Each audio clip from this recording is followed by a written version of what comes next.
A while ago, I made a video talking about the differences between 32-bit apps and 64-bit apps when you had the option to download either. Should you ever download the 32-bit one, considering that basically all computers are 64-bit these days? And I went over a lot of the differences between the two and how, for the most part, the big difference between 64-bit and 32-bit apps is that 64-bit apps have access to a lot more RAM, whereas 32-bit is only limited to 2 gigabytes. And while there's other differences in efficiencies, I also demonstrated a test I did where I compared a 32-bit and 64-bit program with some benchmarking, and my results showed that for the most part, the 32-bit program won handedly. And so my conclusion was actually sometimes it might be better to get the 32-bit version of a program, like if it's not going to use a lot of memory anyway. But a lot of you pointed out that that was not really the full story. And you were right, because it turns out that what I was testing with was not technically natively compiled apps and stuff, but rather .NET framework apps. What does that mean? Basically, I wrote the test apps in C# and I built them so that they used Windows built-in .NET framework, which is basically a built-in thing in Windows that kind of runs apps below it. It's not like base level native machine code like you'd write in C++. So in other words, even though it's just an exe file, technically speaking, it's actually being run by a higher level virtual machine. It's not like a big virtual machine like some of you may be familiar with, but still, it is another app technically running the code within it. So really what I was testing was the 32-bit .NET framework thing in Windows versus 64-bit version of it, as opposed to just 32-bit and 64-bit apps in general. And while that test would be valid for apps that do use that, and there are plenty, there's obviously a lot of apps that don't. So I created some additional tests where I created additional projects in Visual Studio and created basically the same tests, but also made one in C++, and also the latest version of .NET, the more modern one, .NET 10.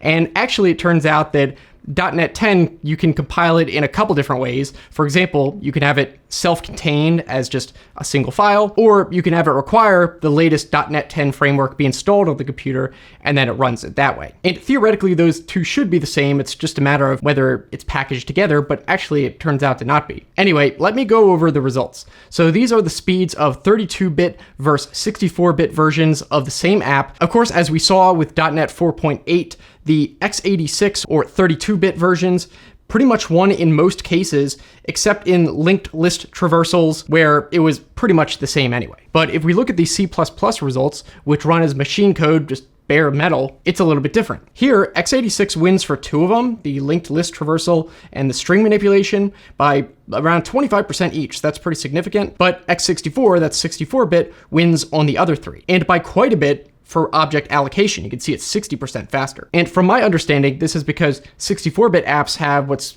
called a register that's larger than 32-bit apps. So it can hold more variables and stuff on the CPU instead of having to offload some of it to the RAM. And where x86 can win is when it has to deal with a lot of pointers, because 32-bit pointers are half the size of 64-bit. So it's literally less things it has to worry about in terms of the addresses it has to look up. But if it's dealing with stuff that's all just kind of packed together, that doesn't come into play. Now, I don't want to focus too much on the ultra technical stuff, but probably in general, 64-bit in most cases, or at least most types of processes, is going to be faster than x86 if it's a native C++ app. Next, let's look at the .NET 10 version of the tests. And this actually kind of surprised me. The x86 32-bit won again, in most cases at least. However, if we compare that to the self-contained version of the same thing, it's just packaged differently, like all the DLLs are just included in there, we can see that here 64-bit wins for most now. And this is probably from more optimizations in .NET that were added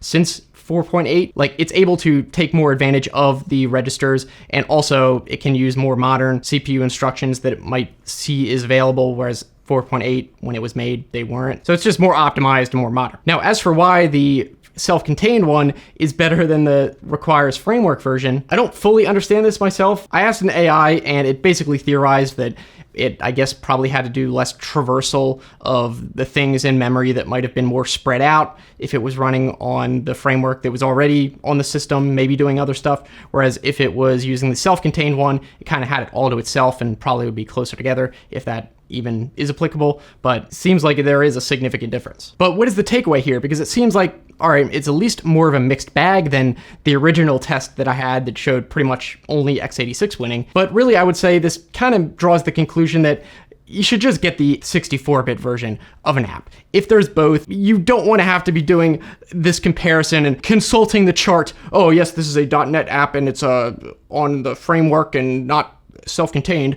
You don't want to be doing all that. So just get the 64-bit. In most cases, that's what you're going to be wanting anyway, because it can access more than 2 gigabytes of memory, which is very limited. And then in a lot of cases, it's going to be faster processing for certain tasks. It's simply not worth it. So kind of the original question was, should you ever bother downloading the 32-bit if you have 64-bit? And at this point, I would probably say, not really. That kind of was my conclusion before. It's like, really just get the 64-bit version, you know it'll work. But now it's even more so. And also on top of that, you have to think more in addition to just the main exe itself. A lot of times apps may come with DLLs, and those might be natively compiled as C++, even if the main app isn't. So for the most part, 64-bit is probably going to perform better than 32-bit. Now, of course, like I said, if there is only a 32-bit version available, it was like too old to be 64-bit, it probably doesn't matter that much. So you don't have to go and be mad that, oh, there's no 64-bit version. If it was an app that was that old, it was probably not intending to be used with large amounts of data that you would need 64-bit on anyway. So again, just get the 64-bit version if you ever see the option, and don't bother thinking too much about it. I would be curious what you guys think about this though. Maybe you have a better explanation for me for why the tests had the results they did. Also, if you want to watch my previous video where I talked about the other differences, that still is a pretty informative video. I'll put that link right there you can click on. And if you want to subscribe, it should be worth it. And also, of course, if you enjoyed the video, give it a thumbs up. It helps out in this day and age with the age of AI slop. So thanks so much for watching, and I'll see you in that next video.